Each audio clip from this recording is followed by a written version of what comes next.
You have to be careful about making a weird show or watching a weird show. Hello, this is Greg Smalley on Pod 366, a Weird Movies podcast. I'm joined today for this session, as I often am, by the incipient Giles Edwards. There Hello. at in Montreal at the Yeah. Fantasia Fest, and for this session, we are going to discuss movies that Giles has seen at Fantasia, which of course are not out in release yet, but stuff you should be looking out for, stuff that will probably all get released in some form or another down the line.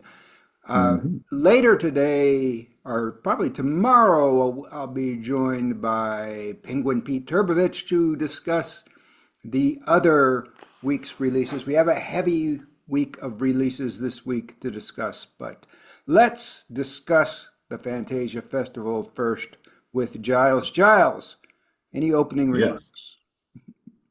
Well, it continues to be a pleasant experience here despite the heat. Mm. And every moment I thought, oh, I can have a light day, all of a sudden I'll find that a weird movie crops up that I need to write about, which, as complaints go, is one I suppose I don't mind having.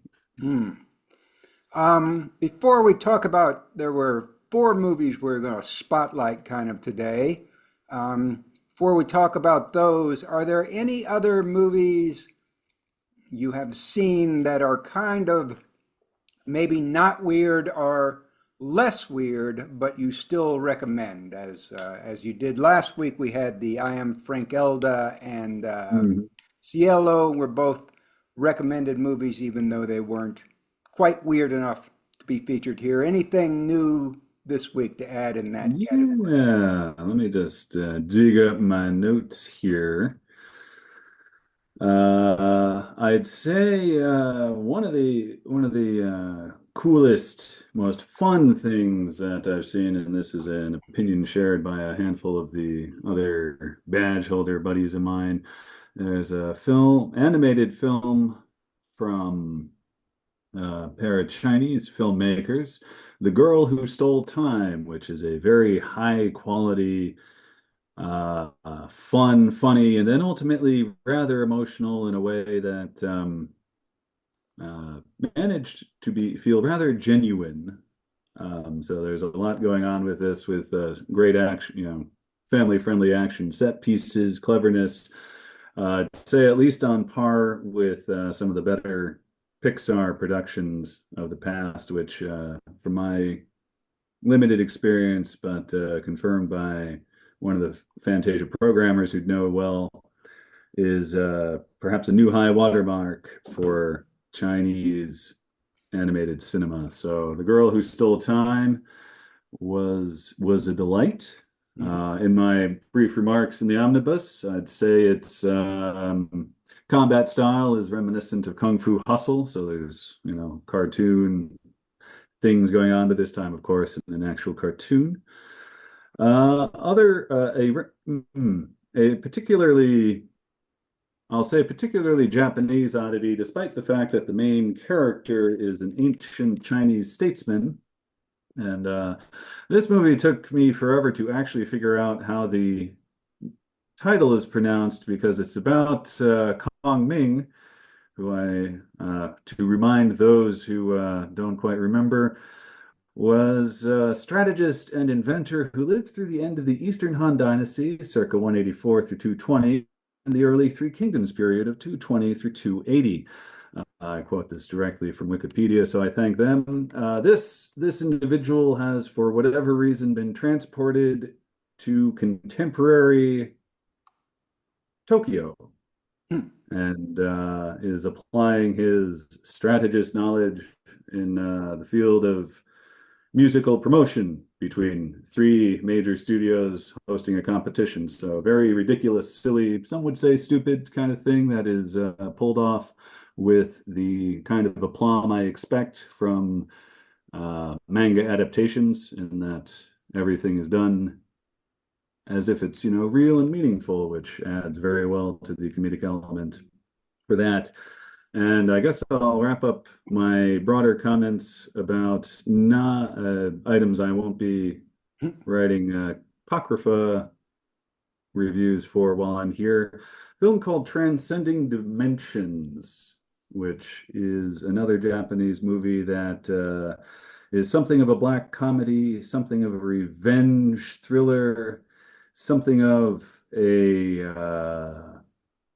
meditative martial arts thing, and it's got bits of it smack of 2001: A Space Odyssey, and all told has a lot of strange, unreliable, and mystical, fantastical things going on. And so in my capsule quick write-up, I advise that someone on the team other than me should probably check this out because it is a bit out there. A bit out there. Well, that sounds good.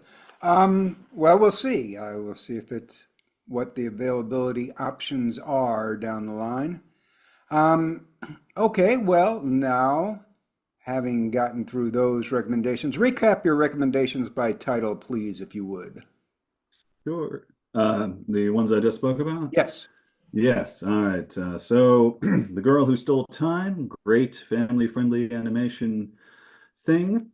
The second title I mentioned is Ya Boy Kong Ming, the movie, which is based upon a manga, and then Transcending Dimensions, Japanese martial arts, meditation, violence, weird, unreliable, Hmm. mystical thing. Yeah, that second one will probably be retitled if it's gets a U.S. release. So we won't know what to look for it under, but we'll try to keep an eye out for it.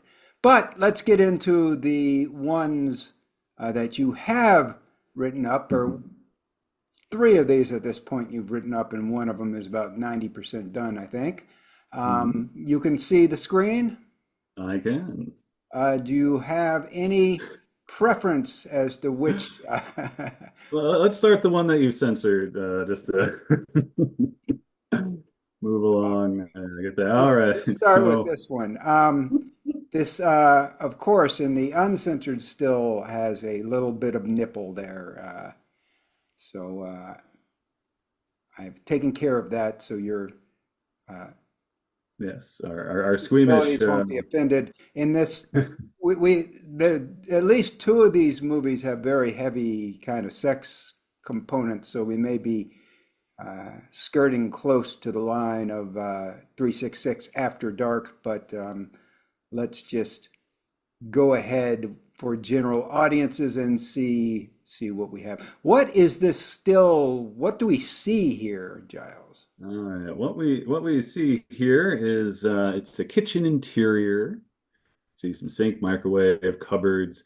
Left-hand side, there's a attractive young fit fellow in a low-cut, I'm going to call it a bicycling singlet, because most singlets I've seen before are more modest than this, but it's a bright red. He's got a smile on his face. He's wearing a bicycle helmet. He's holding a smartphone in his hands, and he's chatting with a woman who's wearing merely an apron with the front of it folded down, and one side of her chest is obscured by an arm holding a sandwich, with the other side of her chest, of course, being obscured by the 366 image logo.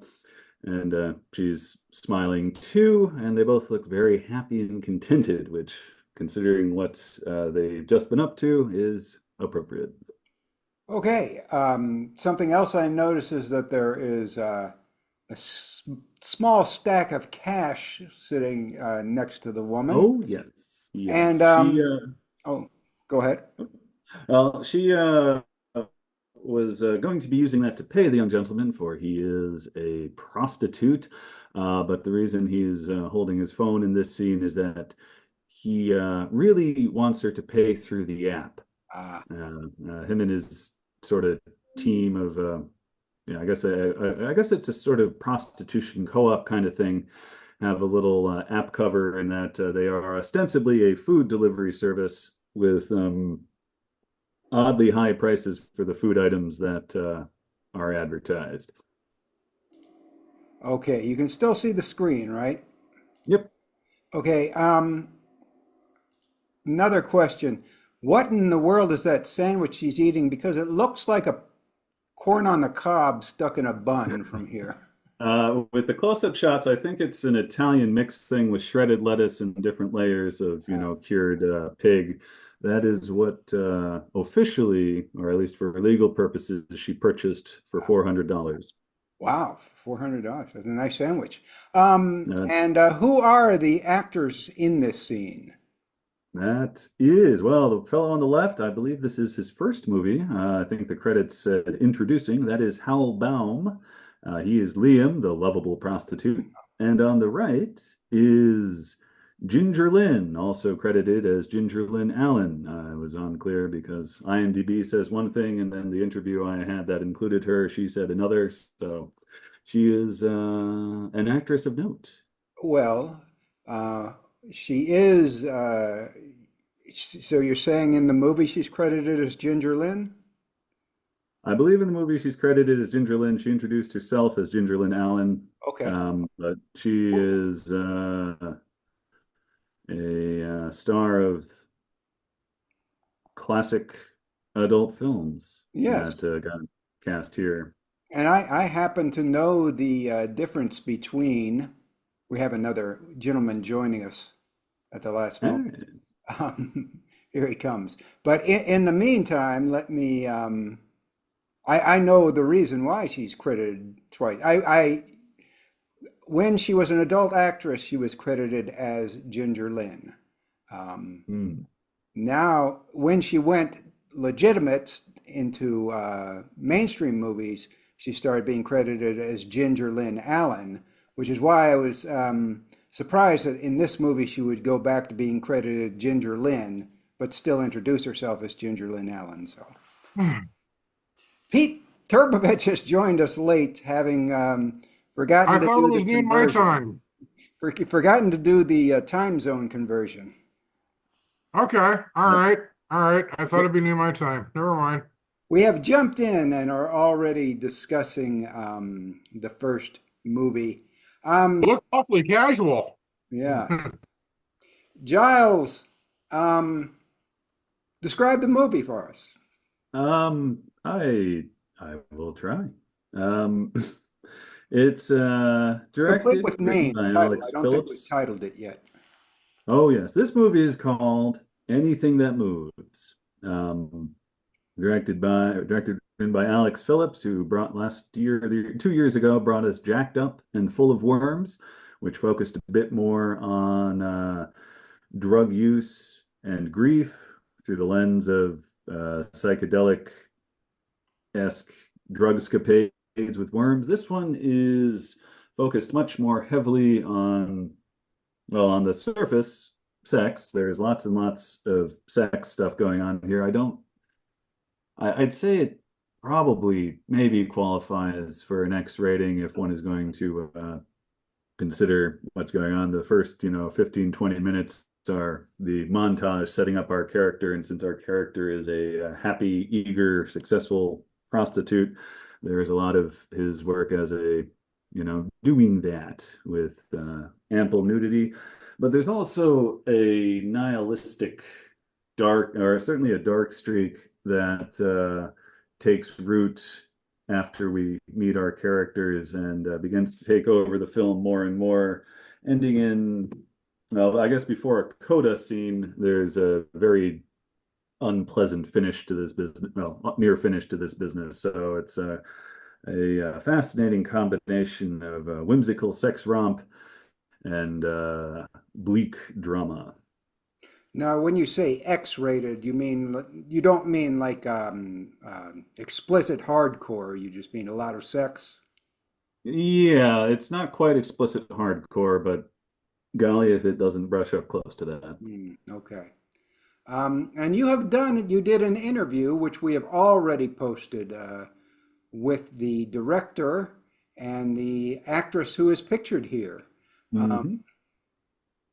And personally, I think that you did not know who the actress was, I take it, before you started interviewing her? Yeah, that was a bit awkward for me because it was only just some minutes afterwards as I was going to the escalator down from the mezzanine where I chatted with him. I was like, oh God, that's right. She Oh, you was a porn star. you figured out Uh, but afterwards. but but all told, I think that and yeah, this is probably just making excuses here, allowed me to focus more on her as an actress as opposed to, her previous career because she was just a delight to chat with alongside the director. Well, exactly, and that's what, kind of strikes me about that interview. It would be better to go in not knowing who she was because now she's like, in her 60s. She's like a friendly grandmotherly character. When I was a teenager, she was like a unobtainable, forbidden sex object. And if I was interviewing her, I would be somewhat conflicted, I think, there, trying to, flush my memories Mm. and focus on today. But it was a nice interview anyway. What makes this movie particularly weird, though? Well, there's an extremeness to it in presentation that is, not just sexual. There, like almost surreal levels of violence ultimately show up, and there are a lot of set pieces involving the sundry groups of characters, ultimately more and more with the cops involved, that just are bizarre. And so there's this growing feeling of ill ease crashing up against the sheer levels of raunchiness. I try to sum it up with equal parts joyous, explicit sex, and sinister, gory violence. Mm. Anything that moves is a light romp with a heart of darkness. So there's a tenor to the movie that I found uh, I felt before with another movie. Okay. So, And this is the second movie from Alex Phillips, yeah. who made All Jacked Up and Full Jack, of Worms, which was which a is much more overtly, is much more in your face weird, to be sure.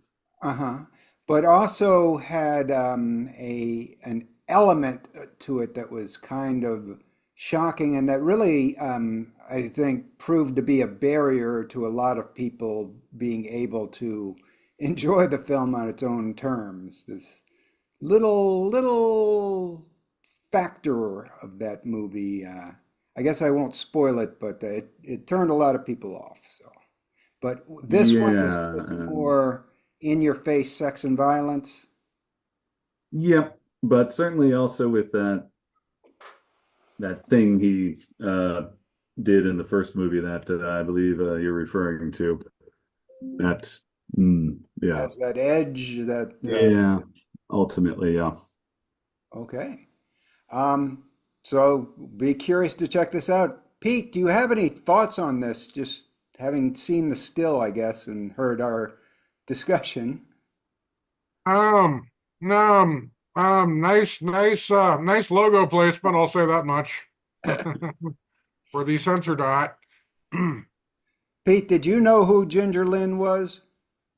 No. Okay. So you wouldn't Did have you been. interview her the other day? Giles did, yes. Oh, Yeah, I Giles did did. not remembering before the interview her storied career. Oh, right. Nope, I missed a lot. I'm sorry. I was dashing to the store getting a cat food refill. All right. Well, it speaks to your character that you don't know who she is because she was a rather famous pornographic actress from the 80s. And now Giles has left. Oh, I watch tons of porn. I just don't keep track of the names. Oh, okay. All right. Well, she was a huge star in the field. And now she's doing normal. She did a lot of B movies after her porn career ended anyway. She did the Vice Academy Oh, movie, all right. silly movies like those, silly B movie comedies and things, often Oh, where she would have to appear nude. I think she's all comfortable right. doing So, nude. So. So there should be some movies. I mean, it doesn't ring a bell off the top, no. But anyway.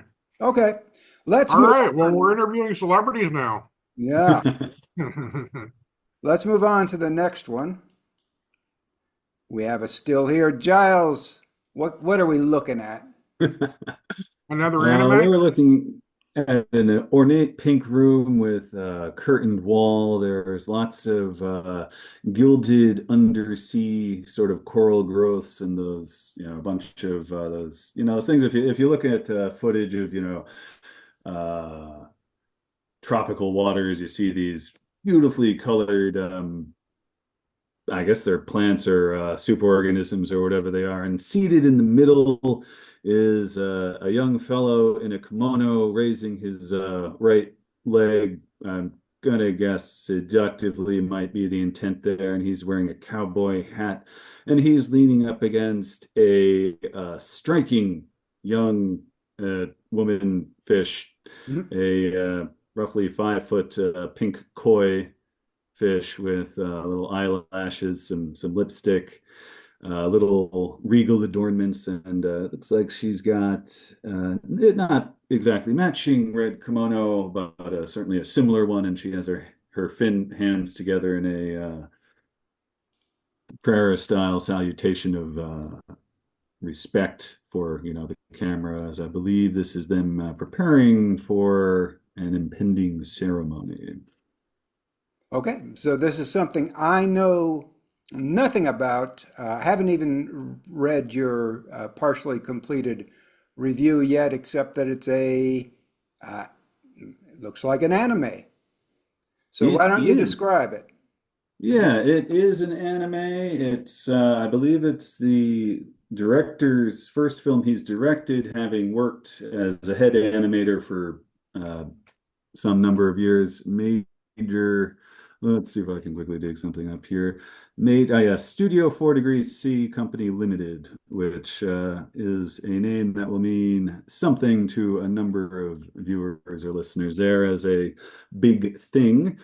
So it's got a deep anime style background, tremendous eye for detail, as evidenced certainly by this still here. There's a lot of stuff going on, and superimposed over this rich style is can't not quite so obvious here, but the kind of animation that I personally associate with Bill Plimpton, the American independent cartoonist who is absolutely obsessed with pushing line about as far as he possibly can. And what is the plot? The plot is this is an adaptation of Hans Christian Andersen's The Little Mermaid. Ah, Oh, In this another one. one, well, this one, the mermaid is actually pictured here. When she is on land, she appears as this giant koi fish and ambles around in looks like gold tone basketball sneakers, and has her little hands out and the little blue things that you might be able to observe coming from her is this perpetually funneling water around her gills, which I guess is her means of breathing while on the surface. And she has chosen this gentleman to our left as her life mate. And in order to maintain peace with the king of the sea, Neptune, the authorities are keen that this man takes this fish as his lawfully wedded wife. ah, just for the halibut. And Ha what? ha ha. Just for the halibut? Yes. What? So what makes this stand out as weird among the other animes you've doubtlessly seen this session? Well, this is one of the and let's see if I can phrase this correctly. It's one of the busiest movies I've seen, and there are all these weird little sort of jokes and asides around the periphery. The various characters there, are some, standard anime humanoid form, but there's this one recurring visual of what looks like a 3 foot baby milling around this back alley near where the the protagonist Stefan has his apartment. Stefan's boss, there's a certain brand of toy that I need to look up to properly describe the dimensions of this person. There's kinds of just well, let me think here. It's a lot. And a lot of the stuff that's going on is of the what the variety. And as an adaptation of a mermaid tale, I was guess because I wouldn't generally seek out an adaptation of The Little Mermaid, but the spin here for me works nicely with the gags allowed by a giant pink koi. So there's just, yeah, as I lament in the review that I'm writing here, so much of the strangeness is from the sheer visuality of the, and the eccentric forays taken by the animating team that is like, that's just, why did you do that? And I'm happy they did it, but it's just, what, as I try to, explain the shorthand, Bill Plimpton is like, why is he doing this? Doesn't matter. It's there. It's weird. It's delightful. Okay, Pete, any thoughts? I'm impressed that it's an anime that doesn't bear too much resemblance to Studio Ghibli. Yeah, It, definitely. yeah, there's a lot of copiers out there, so this doesn't look too much like that. For being a Little Mermaid story, that'd be a fantasy. It'd be right up. You'd think Studio Ghibli would have done that. But anyway. Yeah, they probably certainly would have done it well, but not half so interestingly, I suspect, as what Studio 4C decided to do. Anyway, do you have Studio 4C pulled up, Giles? I have I have the Fantasia page I was just wondering here. if we had quickly some other movies they'd done because the name is familiar, but I can't place. Oh, they did. Oh, yeah, there's. Oh, here we go. Studio 4C, Wikipedia. Let me feature films. Here we go. They are known for. Let's see. Oh, Tekken Concrete. Okay.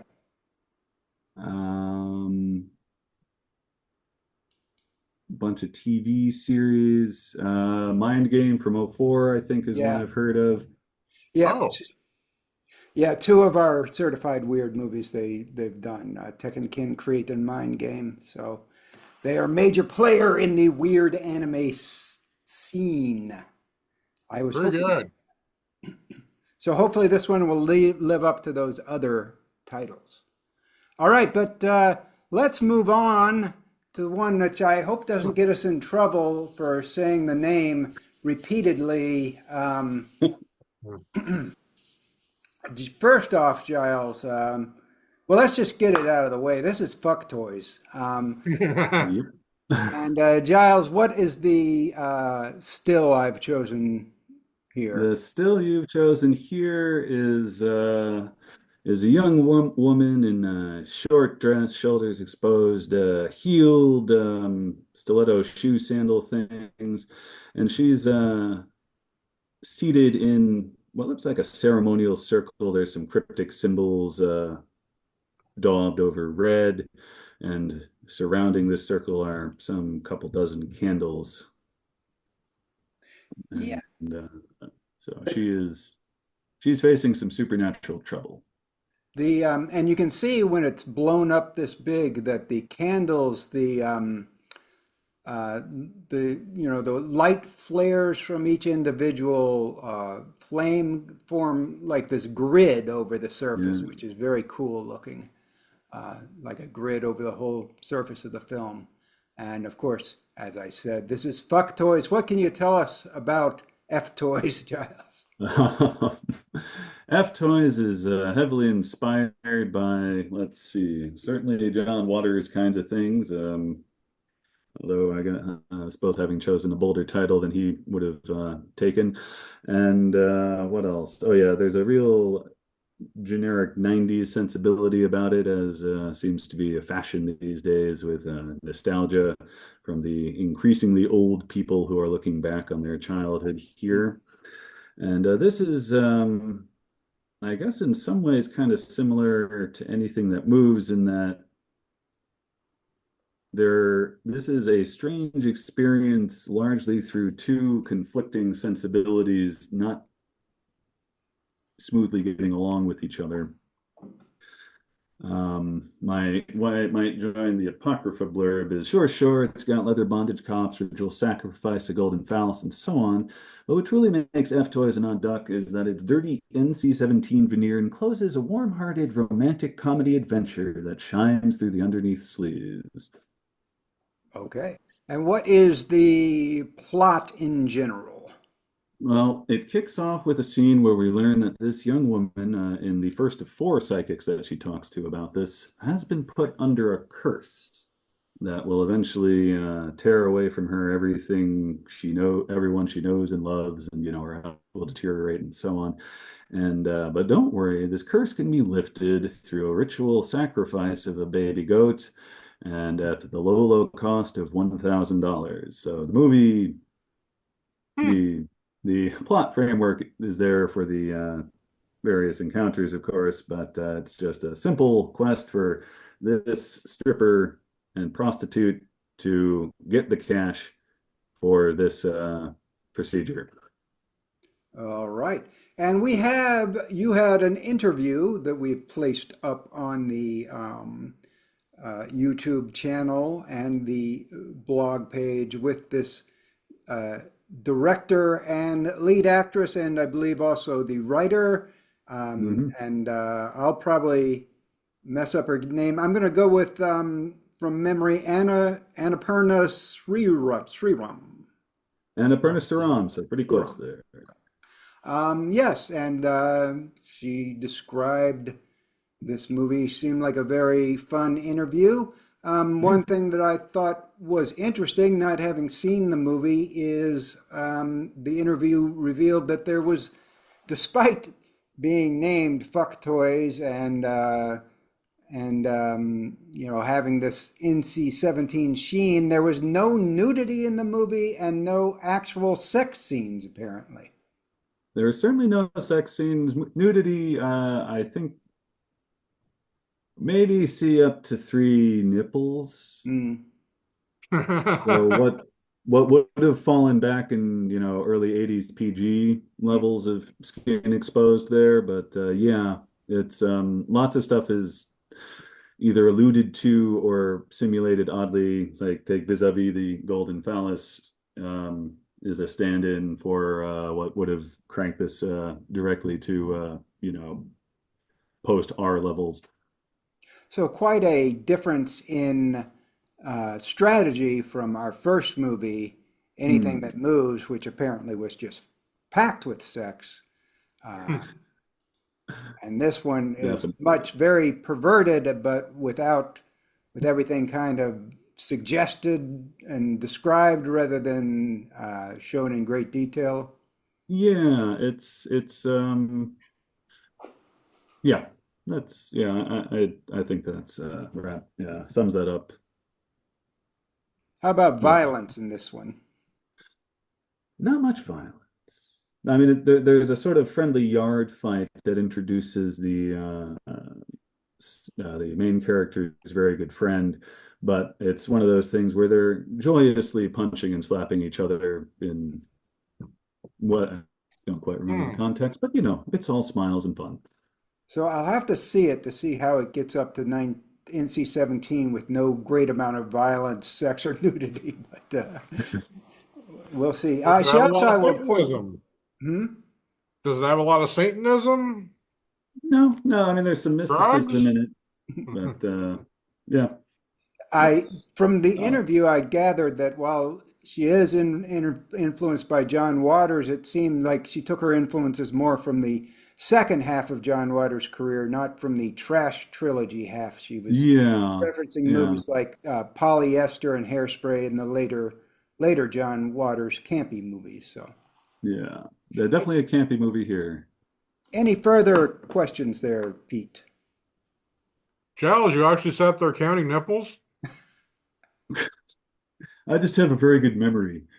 I don't know, it's a guess, but yeah. Okay, man. Yeah. We've got, looks like 2.5 minutes. I think we got a little more than that, but maybe yes. Okay, let's go. Oh, you're right. Let's go to this one quickly. All right. This is Title. an intensely blue tone lighting, tile wall, other kind of tile wall. I think she might be in a sauna. Blood smeared young woman, brown hair, dark eye makeup, smoking a cigarette, and looking altogether intensely at the camera. And the title. I live here now. And in 2 minutes, a description of the film. 2 minutes of the description of the film. Well, all right. This is a movie about Rose who takes refuge in a remote hotel to record an audition video, medically abort her impossible fetus, and evade her boyfriend's domineering mother. And has Cheryl Lee in it, not the star, but in As it. the mother. And directed by, is her name Julia? Julie Julie. Yes, Julie Pacino Julie Pacino, daughter of Al Pacino. has Wow. hit the screen with a very, well, just since we only have a minute or so, very Lynchian oddity here with a creepy hotel, strange dreaminess, fun moments of humor, and to lift from someone else's review, the least glamorous exhibition of an actor's life. Yeah, kind of the feeling I got from this was reading your review and others was sort of a feminist kind of Lynch, maybe. Yeah. Hmm. Intriguing. Unfortunately, we don't have more time to talk about that, but I suggest, was this the second one of the weirdest movies you saw, Giles? Yeah, this was kind of up there. I mean, right now I still need to submit one for something I saw 2 nights ago, which is a but yeah, this one is one of those movies that I'm really glad they made because it's just such a, despite its wearing its influences on its sleeve, very singular experience. Okay, and we're about out of time.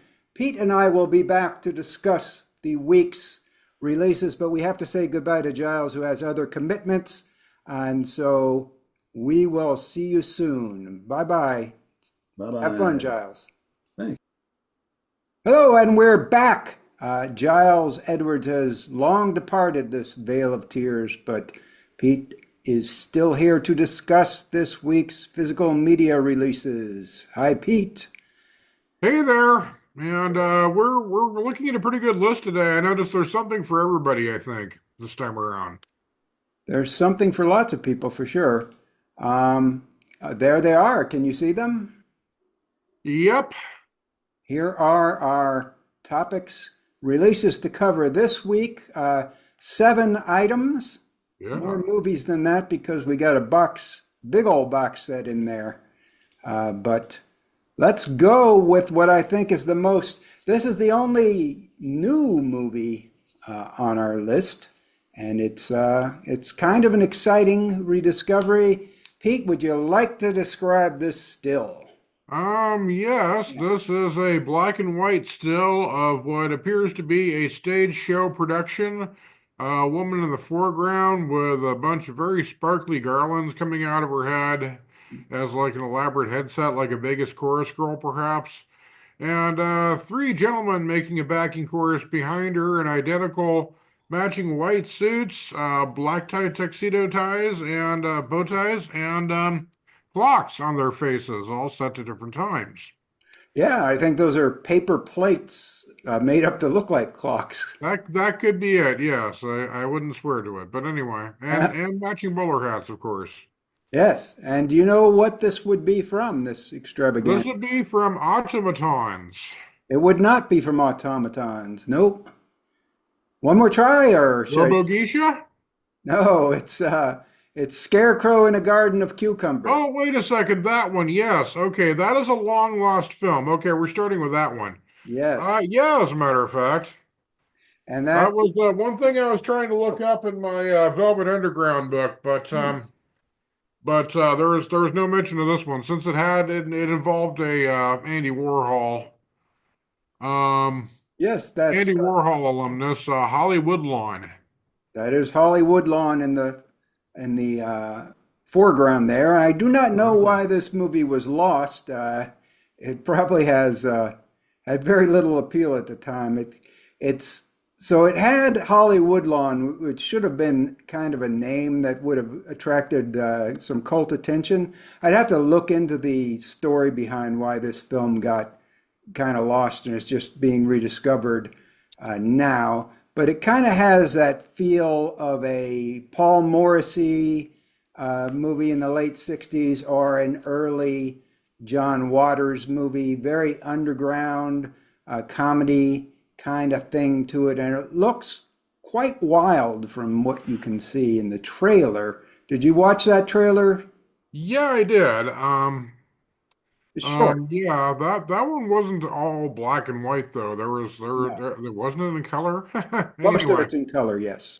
yeah. Anyway, being an Andy Warhol project, a lot of Andy Warhol stuff got kind of disregarded and just lost in the shuffle. They were just kicking stuff out. Um, but anyway, Scarecrow in a Garden of Cucumbers. What does that mean with that title? It's just a crazy psychedelic title from Yeah. uh, it's by Andy a Warhol guy. Oh, had go and ahead. also had that kind of almost a John Waters type influence on it. hmm It's directed by a guy named Robert J. Kaplan, who didn't do much of anything else, but his one other movie he directed was called Gums. And if I remember this correctly, this was a sort of a Jaws parody, but it was a X-rated, partially hardcore Jaws parody that had Brother Theodore in it, of all people. Okay. So he's only Gums? done two movies, and this is it, Gums, and that's one, and Scarecrow in a Garden of Cucumbers is the other. Hmm. They are advertising this as one of the first features with a trans lead in Holly Woodhall. So that's Oh. part of the, I guess that's part of the marketing scheme for this. But it definitely looks interesting and something we would like to track down and see. It's probably going to be uneven, um, being what it is from the time period it is and the kind of movie it is. But it should be, I would think, entertaining, and it contains a line that probably would have become a meme if they had had memes back in 1972 when this was made, which is Richard Nixon is a lesbian. Oh yes. So Yeah, that's I saw that in the trailer. That's graffiti on a wall at one point. that's a scarecrow in a garden of cucumbers, something we know very little about but are interested in seeing. Up next is a re-release. This Ah. still is not going to be, at the same time, very simple and maybe challenging to describe. Do you want to give it a shot? This is an absolutely neon drenched, neon lit, urban cityscape. Looks like an overhead shot of freeways and buildings Hmm. over what I assume is a very colorful rendition of downtown Tokyo, Exactly. which tells me this could be Enter the Void. It very well is. And I think we can say what's happening in this scene is our protagonist is floating over Tokyo and he's about to glide down and go through the window of a love hotel where he will see um, his sister having sex. So, have you seen Enter the Void, Pete? I've seen, yes, parts of it at least. I've seen partly way through it. It's on Tubi. It is on Tubi. Yeah. You should see the whole Um, thing. Yeah, I know. That's really it is psychedelic. It's amazing to look at. It's a very candy colored movie and has its own little unique beat to it. It's totally unique, I'd say. Yeah. Yeah. It is definitely a movie worth seeing. It's on our canonical list. I think it's a little uneven. It drags in parts where he's just basically, if you don't know the story, it's very simple to describe. It's, our lead character dies very early on in the movie, and most of the movie is just him as a ghost floating around with a first person camera just observing various scenes.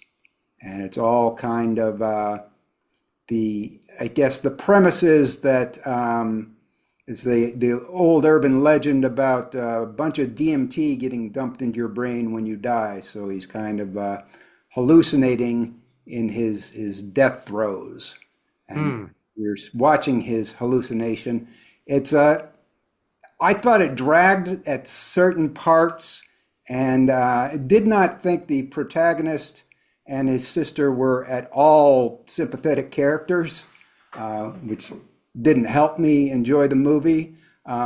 Yet there are many parts of it that are just amazing. They look amazing, and there are some things in it that are just so audacious that they are going to make you sit up and say, WTF?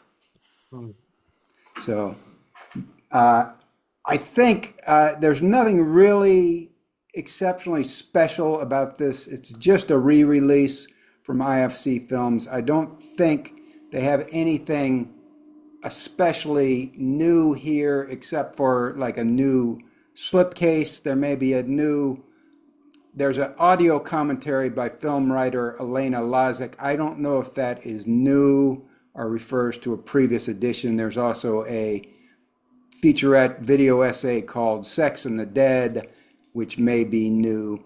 Not a whole lot that's new. And it's not on 4K UHD, just another Blu-ray release. But I guess it's been like 3 years since the last Blu-ray release of this. So they're coming out with it again, but there it is. Any further thoughts on this, Pete, or should we go Well, on? I went to the official entry on the list at number 81 for this one, and I noticed in the trivia it said the director instructed theaters that the film should be run at 25 frames per second rather than the usual 24 frames. Do we know why that is?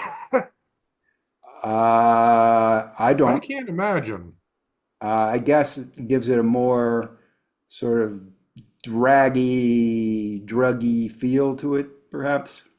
I can say, having seen it projected live, I don't know if either my projectionist didn't follow that advice or I didn't notice the difference between that and the normal 42 frames per second.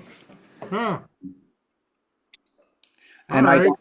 I don't know what happens on Blu-ray if they do that presentation or not. So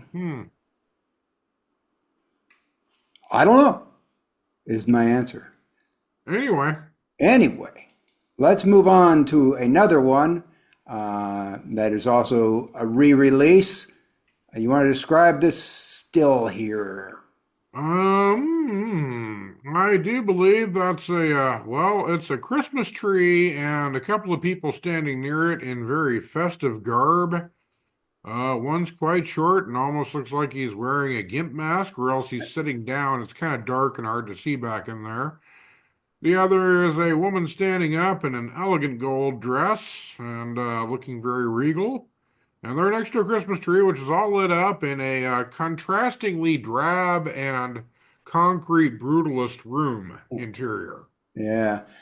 Now, I think that the short character is probably a child. It could be a dwarf, but I think it's probably a child based on the proportions, in a ski mask and maybe holding a boom box. It's hard to tell, which would be anachronistic. And the woman may indeed be Tilda Swinton.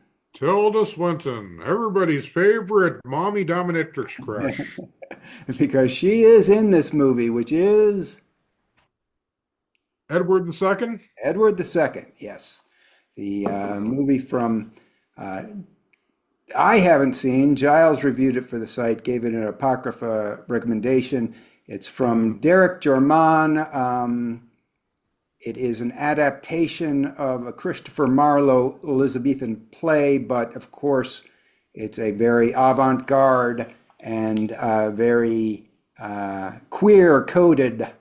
I think it's explicitly queer in this presentation, and of course, Jarman likes to go back and put lots of anachronisms in his old adaptations of classic plays, as he did for The Tempest, which I have seen, and it usually has some kind of musical number with a modern cabaret setting instead of a period setting.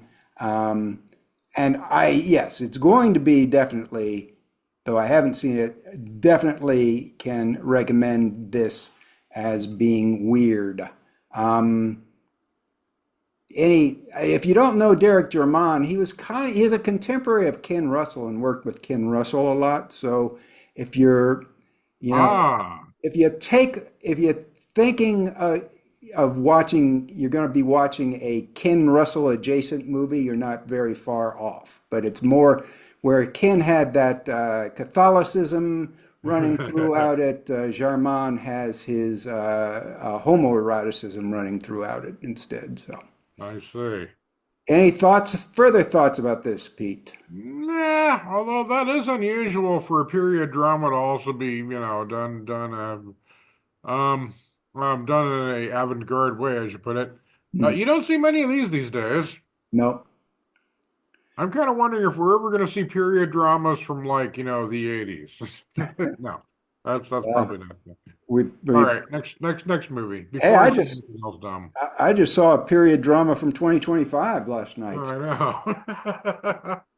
Was Oh, I will recommend it. I'll just Ari Aster's Eddington. Not a weird movie, but very much worth the 2.5 hours it took to project. but imagine period dramas that are produced like hundreds of years from now, looking back on this time from what little they can understand filtered through the internet bubble. Mm, no, it's going to Okay. be. All right, now next movie. Now, next movie. Well, this one is a back cover, and you don't have to read it all. So why don't you just Oh yeah. describe what This we? is a 6-disc deluxe edition, though. I'm taking this is our um. Oh, wait a minute. This is Lucio Fulci. Yeah, the there's a lot of text on the background, and just a picture of a woman screaming with some figures lurking behind her, and these the let's see if I can read the. Can you read Little army of the zombies tagline behind at her the and top? all that. Can you read With a it? logo up top saying the seven dreaded gateways to hell are concealed. I can just barely read this. Yeah, Are concealed in 7 cursed places, and on the day the gates of hell are open, the dead will walk the earth. indeed. I think that is the plot, and it's Yeah. called The Beyond. The Beyond, yes. Now, I reviewed Beyond this. is actually this gal who just inherits a hotel in Louisiana, kind of the Big Easy, and it's alleged to be haunted. And hey, it turns out to be haunted, and a whole bunch of people get dead very fast. Right. So, along with being a Fulci film, there are of course a couple of obligatory eyeball impalements and some of that gloopy glop.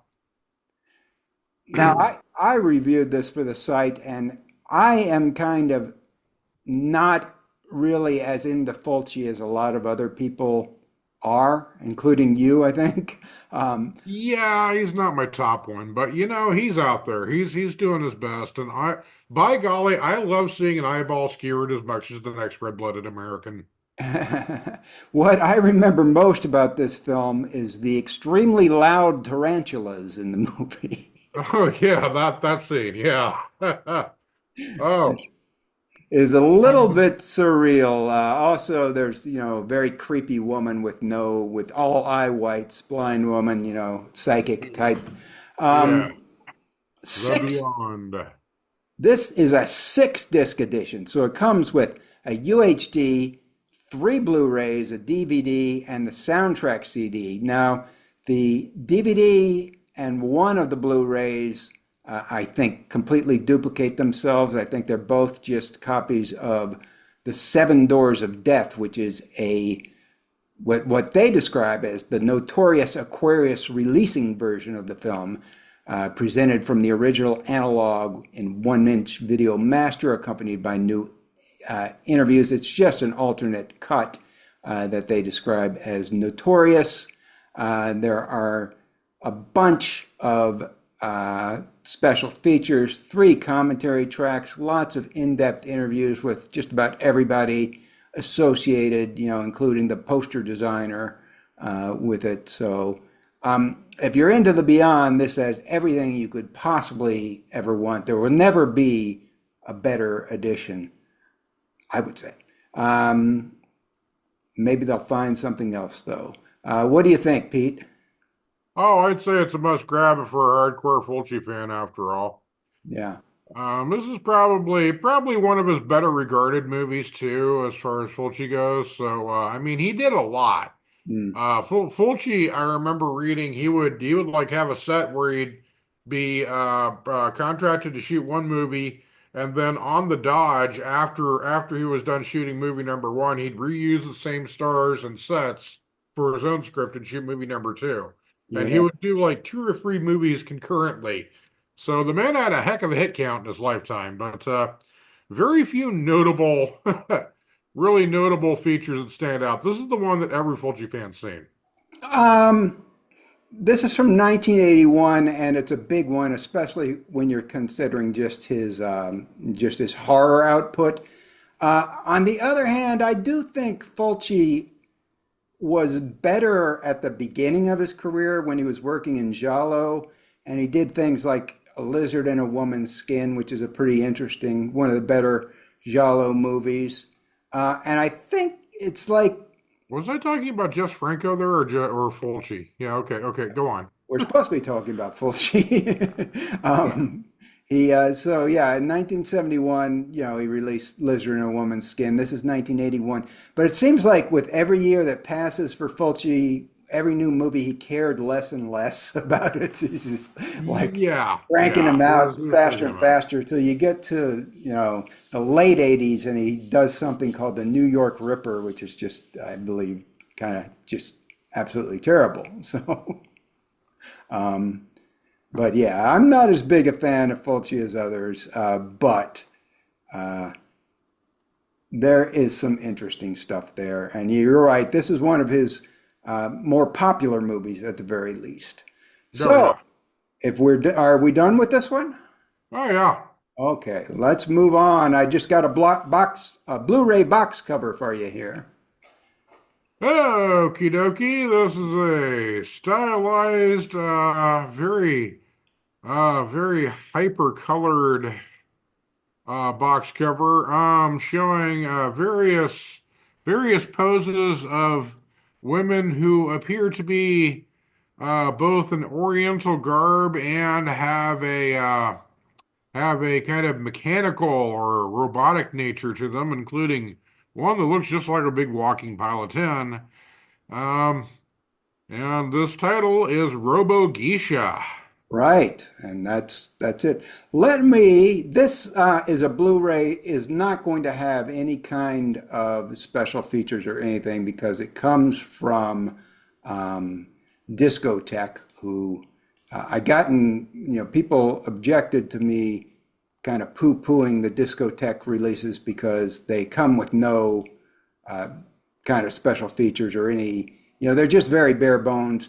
But in their credit, as people sort of upbraided me for kind of making fun of them, they do release a lot of movies from Japan that otherwise wouldn't get a showing, and so they deserve credit for that. A lot of this kind of thing and a lot of anime that otherwise would not get released at all. So they serve an important role in the movie ecosystem, and I should not complain that their movies come with no, Criterion/Arrow type special features.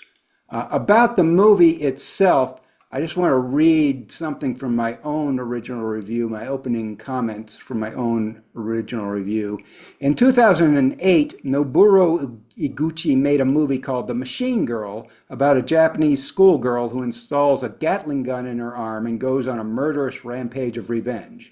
A year later, he came out with RoboGeisha, which is totally different. This one is about 2 geishas who install Gatling guns in their breasts and go on murderous rampage of revenge. So there you go. It is, from that period in the early or the 2000s, there were all this series of Japanese movies about sort of biomechanical mutations, the best of them being Tokyo Gore Police, the best by a long shot being Tokyo Gore Police. But this is one of them. It's maybe the first one I recall where they focused on weapons coming out of women's butts, which is kind of a recurring theme. This time, two women have samurai swords coming out of their butts, and they do a duel with them, which is suitably awkward because they have to trying to look over their shoulder. They're doing. It's a very inefficient weapon. But yeah, that's the kind of movie it is. Don't take it seriously, and you should have a good time. Have you ever seen? I don't think you've seen this one, Pete. Have you ever seen any of the movies in this? No, no, not this one. I did see the trailer though, and you're right. It does impress me as have that tokusatsu kind of quality to it. Kind of like Kamen Rider, stuff of that fare. I think. I also noticed the trailer music. The music in the trailer had kind of a rearranged. It sounded like a rearranged "Live and Let Die." To tell you the truth, Very well Um, could be. They make which kind of sort of fits in a little bit. It's got a lot of wild special effects, machine and people merging together in weird new ways. So yeah, that's definitely for the kind of people who like this sort of thing. They know who they are. Yeah, and I think, they're not great movies, but they pretty much have a, very narrow range. They're never going to be great, but they're always going to give the audience something that they want, right? Yeah, so it's just popcorn viewing. Yeah, it's popcorn viewing for weirdos, though. Exactly. So that's RoboGeisha, available now on Blu-ray re-release. It's been released before, so. But up next is another sort of big release.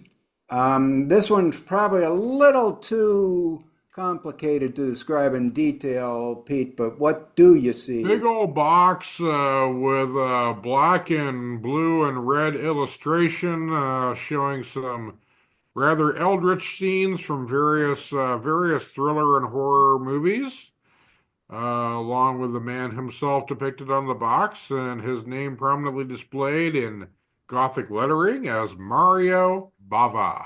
It's the Mario Bava Collection. And just last week you were saying you wanted to get into some more Mario Bava. Yeah, I kind of consider him to be kind of the forgotten giallo director after the big names like Dario Argento, Sergio Martino, and the common core giallo directors. Hmm. Even Fulci is sometimes called giallo, isn't he? Well, his early stuff was giallo, and then he moved into Yeah, more horror. yeah. And Bava was kind of sort of on right on the edge there between giallo and just directing straight up like mysteries, but I often think he had kind of a Louis Buñuel kind of flair to him. Like there were times when he just wanted to make something deliberately kooky just to be kooky. At times, yeah. Yeah, Um, I sense that was it. so this is from Shout Factory. It's obviously huge. 6 movies, I think, if I counted correctly. It might be more than that even. It might be 6. It's actually 9, 10, 11, 12 discs. So I was way off. Yeah. 12 discs. At least one of the movies has 2 movies on it, though. Um, 2 of them have 2 movies on them, so I think that comes out to 10 movies. What we have is Black Sunday, The Girl Who Knew Too Much, The Evil Eye, Black Sabbath, Kill Baby Kill, Knives of the Avenger, $5 for an August Moon, Roy Colt and Winchester Jack, 4 Times That Night, A Bay of Blood, Barren Blood, Lisa and the Devil, The House of Exorcism, and Kidnapped, which I know better as Rabid Dogs. So that's plenty of Mario Bava movies going all throughout a bunch of different genres. What do you have to say about this collection there, Pete? Well, my goodness, it's basically pretty complete listing of all of his best known titles, I think. Probably, I mean, like, there's no Hercules movies in there, but outside of that, um, let's see here. Yeah, that's like I say, $5 for an August Moon. That's a favorite. Um, and Lisa and the Devil. There's two versions of Lisa and the Devil that were like one was recut to make it more of an Exorcist type movie. Yeah. Yeah, so and seeing Telly Savalas in this movie of all people, that's one of the weirdest castings So in I you think you've JLO. seen Lisa and the Devil? Yeah, Lisa and the Devil. Yeah, Lisa and the Devil. There was another one. Uh, there was another title I was originally going to go by, House of and then they Exorcism. recut the movie because it came out right after The Exorcist, and the studio just said, "Oh, we got to put some demons in here," so they just shoved in some demons. Yeah, I think it goes. I think it goes in the other. I think it was originally Lisa and the Devil, and then they retitled it The House of Exorcism to try to get in on The Exorcist. That was, yeah, that's it. So they have both versions on this. All right. Both Also, versions. Black Sabbath is a very timely subject. Black Sabbath is the title of the movie that, as I understand it, gave one of the members of Black Sabbath the inspiration to name their band that. Okay, makes sense. Um, so, just going through some of the titles here. It starts with Black Sunday, which to me is the ultimate. It's like his one of his first, if not his first movie, and it's to me the ultimate Mario Bava movie, a gothic horror, black and white gothic horror that made Barbara Steele into a star. It's the movie that made her an icon, and so that's although not weird, kind of not real weird, kind of a must see. The Girl Who Knew Too Much is one I'm not familiar with. Seems like it might be an early version of Giallo. It is an early Giallo from 1963. So kind of a precursor to the Giallo craze. Black Sabbath is an anthology film with most famous segment involving Boris Karloff as the Warlock. A lot of people have seen that.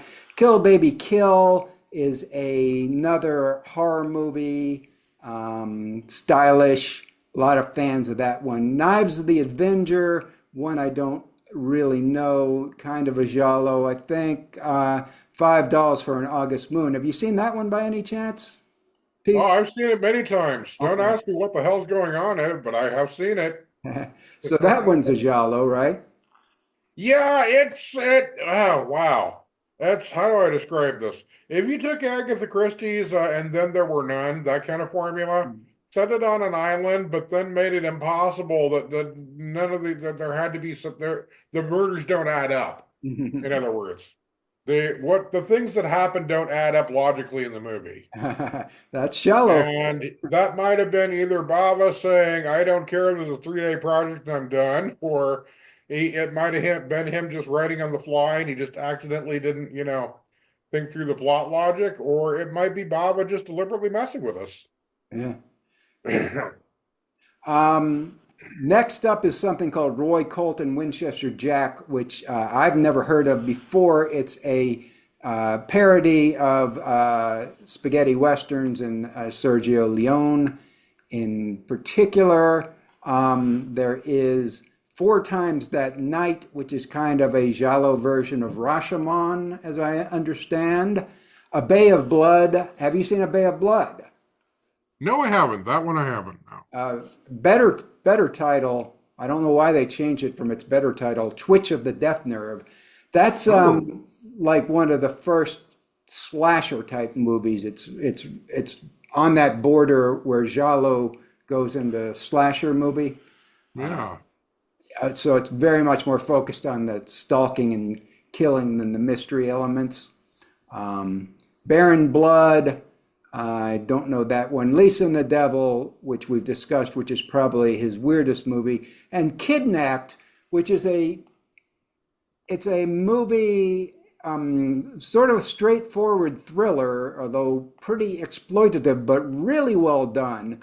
Really well done, nasty grindhouse type suspense thriller that's about a female kidnap victim, and it's set almost entirely in a car, Huh. which is pretty good to keep you interested while the setting is that limited. But that one, as I said, I knew it under the title Rabid Dogs, which I think may have been its VHS title, and it was that one is certainly a recommended title. Any That's one of last his last thoughts? movies, I believe. Yeah, one of his last movies. Any last thoughts before we just move on to the last Uh, close out? I'll just say this is definitely one gorgeous looking box set, and I bet any JLo fan would be thrilled to have this. Keep it on your gift list. Or a regular horror fan. So Or horror fans too. Yeah, only about half of what, maybe two-thirds of what Mario Bava did, I think we'd be described as horror. But like, there's a few times when he just did just straight up. I mean, after all, he did like Hercules too. yeah, So, but this is mostly horror. Yes. he did everything. So Yeah. and this is our last one. Okay. Yeah. So you know what this one is, but describe the still in our remaining 4 minutes. By the process of elimination. Uh, Well, we have a woman. This is a black and white still, probably exterior at night, with a woman leaning her hands on the wall, looking over it. And behind her looks like a big walking tin can of a robot. Yes, and it is. RoboGeisha. No. No, wait. Very good, RoboGeisha. Oh, this was the other one. This is the first one. This was Automatons. Automatons, yes. Automatons. Is this also about robots though? Yes, it's definitely about robots. Okay, all right. It's a very low budget, deliberately kind of throwback, low budget movie from 2000. And did I write down the year? 2006. Pretty much came out just after or just before we were starting the site, and was one of the first movies we reviewed, and one of the first movies where we corresponded with the director, Felix Kinney, who supplied one of our very first 10 weird movies lists, Yeah. where he named a bunch of titles that eventually got on the list. So he had good taste. Excellent. Kind of done with robots that look like those Lost in Space robots, and intended to have, it's done on a very low budget, very minimalist, and intended to have a kind of throwback to a 1950s type milieu. It's about a post-apocalyptic world where there's like one human survivor and the rest of the people are robots trying to kill her. Did you see the trailer? Or did you see the? Oh yeah. I saw the trailer. Um, it's got kind of more of a black and white, kind of a tribute to German expressionism, is it? Yeah, I think that there's probably some of that. Yeah. What you call it that? Yeah. I do notice the director also the other movie that this director is known for, James Felix Picini. He's also known as director of Satan Hates You. Yes. Yeah, That's is that the only two movies he's done? I think so. He worked with Glass Eye Pix, which was run by Larry Fessenden back in the 90s and early 2000s, and they had kind of the same crew work on a lot of the movies, or they would Okay. kind of rotate, and people would take turns directing. Okay. So he was one of the, he would be sound guy in a bunch of movies, and then would direct a couple of movies. And they did I Can See You was the movie that they did that made our list. And that was kind of the weirdest one. That was by Graham Resnick, who was definitely a sound guy and still works as a sound guy in some big time movies for A24 today. Graham Resnick does. I'm not sure what James Phillips McKinney is doing nowadays, but I wouldn't be surprised if he's still working somewhere. So that about does it, Pete. All right. I'm not sure what's happening next week. I think you may be back. All right. We'll Come see back. we'll see what happens. We'll see what happens. I'm not sure. Giles might be traveling that day, and maybe he'll recap the end of his Fantasia, maybe not. But we'll see you next week with some kind of crew and somebody, and maybe even a surprise guest. Who knows? But we're going to log off for now. See you later. Bye-bye, everybody. Buy our book. Buy our book. Yes. And stay weird. Stay weird. Bye-bye. Weird? Yeah, I guess that is the word for it. Weird.